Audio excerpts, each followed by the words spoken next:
Well, good morning, everybody, and thank you so much for tuning on in to our Valley News Now desk this morning. We got a pretty cloudy morning on our hands. We're sitting at 64 degrees here in Fargo, and it's only going to get chillier into the weekend, unfortunately. One more time, thank you so much for joining us here on our Valley News Now desk. My name is Alex Larson. So we're going to kick things off talking about weather right away as we take on Friday today. I'm going to share my screen with you in just one moment here, okay? Yeah, winds of change blowing in today. I've got that on the bottom of your screen there. We're going to head on over to our homepage, our Valley News Live homepage. Go on over to the weather tab, and you can see meteorologist Lisa Green just updating that for us a short time ago. Again, winds of change blowing in on Friday. Feeling like fall heading into the weekend and beyond. Again, we're sitting at 64 degrees here in Fargo, fair weather. So we're going to be sunny, mostly sunny today. Going to be a good day. 80 degrees. We're going to hit around that 4 o'clock hour. And then check that out, upper 60s, mid 60s as we take on Saturday and Sunday this weekend. So if you've got some outdoor plans, you probably want to pack your sweater or wear it out with you right away. I'm going to head on over to our 11-day planner again. You can see that changes though. So we've got some pretty sunny days coming up for next week. We're going to head back into those upper 70s as we get to midweek next week. So if you're not a fan of this fall weather, this little taste of fall we're getting, the end is in sight for now. We are seeing September 1st in our 11-day planner now. Feels like just yesterday we were saying that that was August 1st, but our first alert zone team works very hard to keep you updated in the know with everything you need to know regarding what's going on outside your front door or your window. Now, you can download that VNN weather app to get the very latest on everything that's going on in your region. Remember, that radar is going to follow you wherever you go. So if you do head somewhere warmer when we get into those colder temperatures, you can still use that VNN weather app. It'll give you the latest forecasts and updates whenever you need to know. We're going to head on over to our news portion of this segment. 4 leaders leaving Fargo's communications department this week, and Valley News Live has now obtained the full investigative report on why. So Chief Communications Officer Greg Schildberger and Deputy Chief Communications Officer Katie Eddish left the department effective this past Sunday. So 2 other supervisors also announced their departure as well.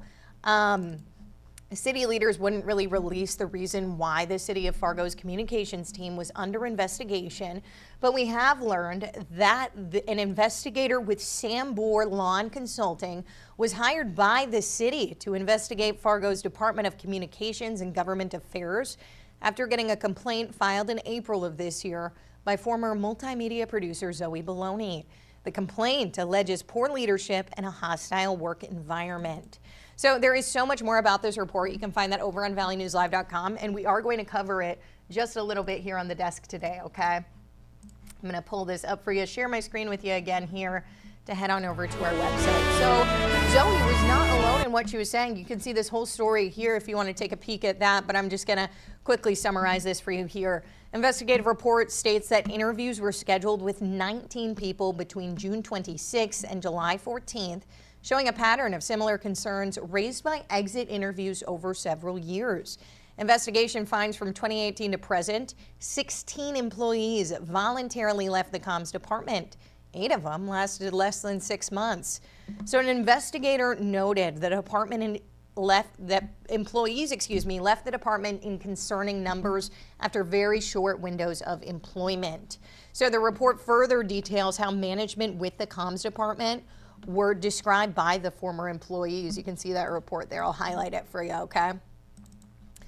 As part of the final report, the investigator writes the comms department leadership had enough information in front of them that they should have identified a management culture problem for themselves.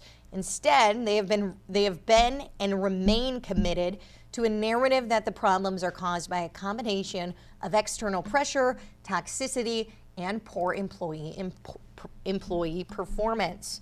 So this all comes as the city's communications team, police chief and mayor, have all come under fire recently for their handlings of those shootings that happened on August 3rd around 2 a.m. That was a Sunday, remember? Fargo Police Department did not hold a press conference until 2 p.m. the following day. I've got video from that here, 2 p.m. So that was hours later. It happened at 2 a.m. on Sunday. We didn't get a press conference till 2 p.m. on Monday. So now 3 weeks later, Fargo police are still looking for Tyreek Jones, the alleged gunman in the downtown shooting. That's 22-year-old Tyreek Jones. We've got details on how to get a hold of Fargo PD. If you happen to know anything about where he is, that's over on our website, valleynewslive.com. And a child was taken to the hospital after being hit by a car. That was in South Fargo yesterday. I'm going to pull up some video from the scene here. So this was just about 8 a.m. yesterday that the Fargo Police Department responded to a call of a vehicle versus bike crash. That was in the area of 54th Street South and 40th Avenue South. That child was taken to a local hospital with non-life-threatening injuries. No citations or arrests were made, and that crash is still under investigation. And a sentencing date has now been set for a former Minnesota senator. I'm talking about Nicole Mitchell. I'll pull up some video from her trial here. She's convicted of felony burglary. She was convicted last month. She's going to be sentenced on September 10th. Mitchell announced she was stepping down a week after a jury found her guilty of breaking into her stepmother's home in Detroit Lakes in April 2024, where she claimed she was trying to get some of her late father's belongings. We here at Valley News Live, we're going to be at that sentencing, so we're going to be able to bring you the very latest on everything as it develops there.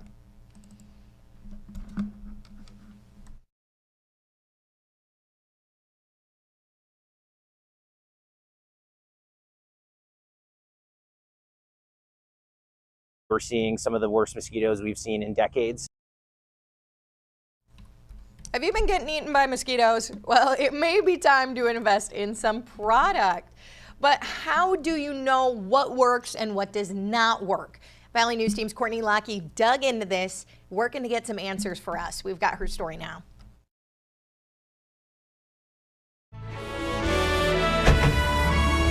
Yeah, so stuff's bad. It was anyway. Hopefully we got some improvement last night. If you feel like it's been a tough year for mosquitoes, you're not imagining it. Cass County Vector Control's Ben Prather hasn't seen anything like it in his almost 20 years. Yesterday's trap counts were the highest in over at least 17 years. They're doing what they can to help, killing eggs before they hatch. We've had 3 aerial sprays and a ground spray with more to come. But if you feel like you could use a little extra protection, Yard fogger. we've got some products for you to try.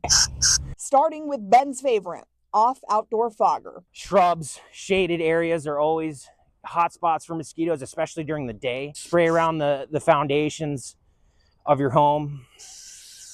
And this can also be used as, just essentially spraying, fogging the air. This is what comes out of the trucks and aircrafts. It's about $10 and can be a game changer if you're struggling in your backyard. This would go into a yard sprayer. You can mix this up in a 3-gallon tank. Off and Cutter backyard bug control work too. The brand isn't as important as the ingredients. You're looking for synthetic pyrethroids. This one's permethrin, tetramethrin. When it comes to bug spray, The gold standard always is the DEET. also about $10. You can even get repellent for your clothes and camping gear. How do you know that these products work? We stick to the science.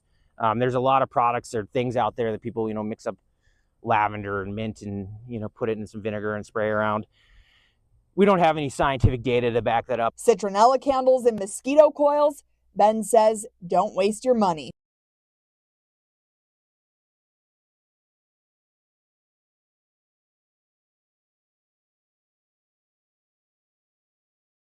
So that was Courtney Lockey reporting there. Ben adds thermocells are good deterrents. And if you want a full list of products, you can head on over to our website, valleynewslive.com. Or, of course, as always, your free VNN News app. We've got all those details listed for you there as well. And I've got some pretty good news here. A new sculpture now standing in downtown Moorhead, honoring the indigenous culture of the Red River Valley. So we're going to pull up some video here. We're going to see that new sculpture that they've got. Looks like that's near the Moorhead Center Mall. There you go. So this bronze piece was installed earlier this week by artist Dwayne Goodwin. It depicts an Anishinaabe hunter-trapper reflecting the region's fur trade heritage. 1 month straight, every day for 7-8 hours a day. every day. Every day took one solid month. The process is um, pretty unique because you make a skeleton of the. So while the sculpture does not have a name quite yet, Goodwin is considering one that resonates with its purpose. The installation is part of Moorhead's 150th anniversary celebration, and it'll be included in the city's sculpture walk organized by the Rourke Art Gallery and Museum. And we got a very exciting next few days ahead for local college students. Move-in days are happening. I'm going to pull up some video here of previous move-in days. So today, University of Jamestown and U of M Crookston are moving on in. Tomorrow, NDSCS, NDSU in Mayville. And then Monday, Concordia is moving in. Yesterday, we didn't forget about UMSUM. MSUM moved in yesterday. So a lot of exciting stuff going on for those college students for this move-in week. Super exciting time for them. That'll be awesome. And that's about all I got for you here on this Friday morning. Remember, going to be a little chilly this weekend. If you're heading out anywhere and you're packing for the weekend, make sure you're packing a couple sweaters. You're going to need them. Anyways, again, that's all I got for you here on this Friday morning. I hope you have a great Friday, and I hope you have an even better weekend. I'll see you next week. My name is Alex Larson.